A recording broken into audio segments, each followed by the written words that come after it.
प्यारे बच्चों, कक्षा 12 अर्थशास्त्र विषय में पूर्व की कक्षा में हमने व्यष्टि एवं समष्टि अर्थशास्त्र के विषय में पढ़ा था। देखिए बच्चों, ये जो खंड का पहला यूनिट है, उसके अंतर्गत कई टॉपिक पढ़ने हैं, जिसमें सूक्ष्म एवं बृहद अर्थशास्त्र के बारे में आपने पढ़ा। इसके अंतर्गत हमने अर्थशास्त्र क्या है ये भी बताया है, और अर्थशास्त्र की वास्तविक और आदर्श अर्थशास्त्र संबंधी परिभाषाएं भी बताई हैं आपको। आज हम पढ़ने जा रहे हैं अर्थव्यवस्था क्या है। बच्चों, अर्थव्यवस्था दो शब्दों से मिलकर बना है, अर्थ और दूसरा व्यवस्था। अर्थ का तात्पर्य है मुद्रा, धन, और व्यवस्था से तात्पर्य है मैनेज करना। तो धन की व्यवस्था यानी धन का उपार्जन, धन का व्यय आदि आदि क्रियाकलाप अर्थव्यवस्था के अंतर्गत आते हैं। अगर इसको एक सरल परिभाषा के रूप में समझें तो किसी भी देश में धन अथवा मुद्रा की स्थापित प्रणाली को अर्थव्यवस्था कहते हैं। किसी देश का सामाजिक, राजनीतिक एवं आर्थिक संगठन, संरचना अथवा बनावट को अर्थव्यवस्था कहते हैं। अर्थव्यवस्था के अंतर्गत लोग अपनी आर्थिक क्रियाओं का संचालन करते हैं। उपलब्ध संसाधनों का उपयोग किया जाता है। बच्चों, आप सभी जानते हैं कि धन की व्यवस्था कैसे की जाती है। धन की व्यवस्था करने के लिए किसी भी देश में जो भी संसाधन उपलब्ध होते हैं, उनका उपयोग करके हर व्यक्ति कुछ न कुछ कार्य करता है, और इसके एक विहंगम पूर्ण दृश्य को हम अर्थव्यवस्था कह सकते हैं।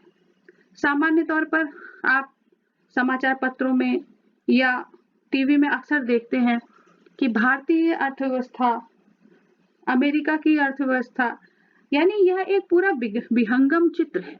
जब हम भारतीय अर्थव्यवस्था की बात करते हैं तो हम बताते हैं कि भारत की राष्ट्रीय आय, भारत की जीडीपी क्या है, सकल घरेलू उत्पाद क्या है, भारत में उद्योगों की क्या स्थिति है, भारत में रोजगार की क्या स्थिति है, भारत में गरीबी की क्या स्थिति है। इस प्रकार से एक संपूर्ण चित्र अर्थव्यवस्था के माध्यम से प्रस्तुत होता है।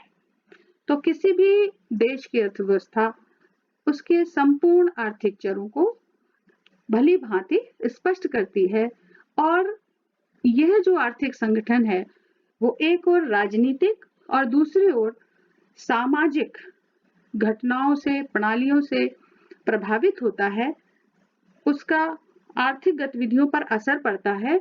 इसीलिए कहा गया है कि किसी देश का सामाजिक, राजनीतिक एवं आर्थिक संगठन, संरचना या बनावट अर्थव्यवस्था कहलाती है। बच्चों, यहाँ पर एक बात आई थी कि अर्थव्यवस्था में जो सबसे महत्वपूर्ण बात है वो आर्थिक क्रिया है। हर व्यक्ति अपने अपने तरीके से आर्थिक क्रिया करता है और धन अर्जित करता है। जिसकी जैसी क्षमता है, संसाधन है, उस हिसाब से व्यक्ति कार्य करता है। जैसे अगर हम इसको सरल भाषा में कहें तो हम कैसे कहेंगे, अपना जीवन निर्वाह करने के लिए प्रत्येक मनुष्य कोई ना कोई कार्य करता है, जिसके बदले में उसे धन के रूप में प्रतिफल प्राप्त होता है। इसे आर्थिक क्रिया कहते हैं। बच्चों, अपनी अपनी क्षमता के हिसाब से हर व्यक्ति कोई ना कोई कार्य अवश्य करता है। अब आपके मन में यह प्रश्न आता होगा कि आखिर आर्थिक क्रिया करने की आवश्यकता क्या है। बच्चों, आर्थिक क्रिया करने की आवश्यकता इसलिए है कि प्रत्येक मनुष्य की अपनी आवश्यकताएं हैं और इन आवश्यकताओं को उसे पूरा करना है। इन आवश्यकताओं को पूरा करने के लिए उसे उपभोग करना पड़ता है और उपभोग करने के लिए उसके पास में संसाधन होने चाहिए।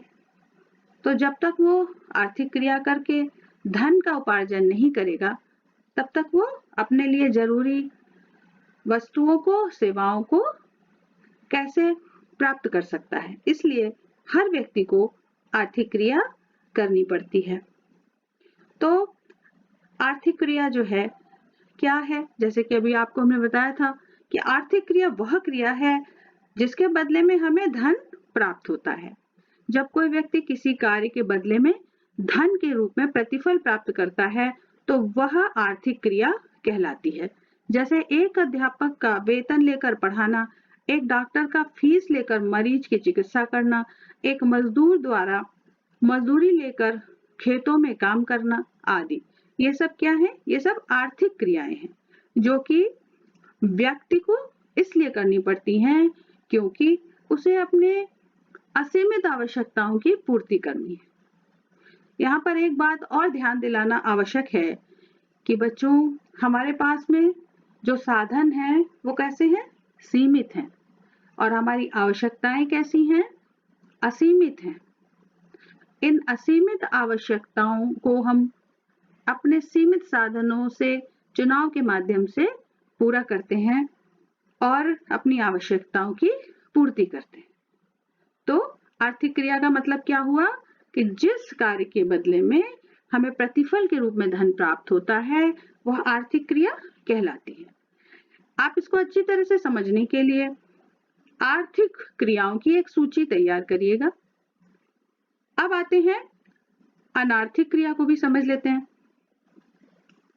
बच्चों, अनार्थिक क्रिया क्या है?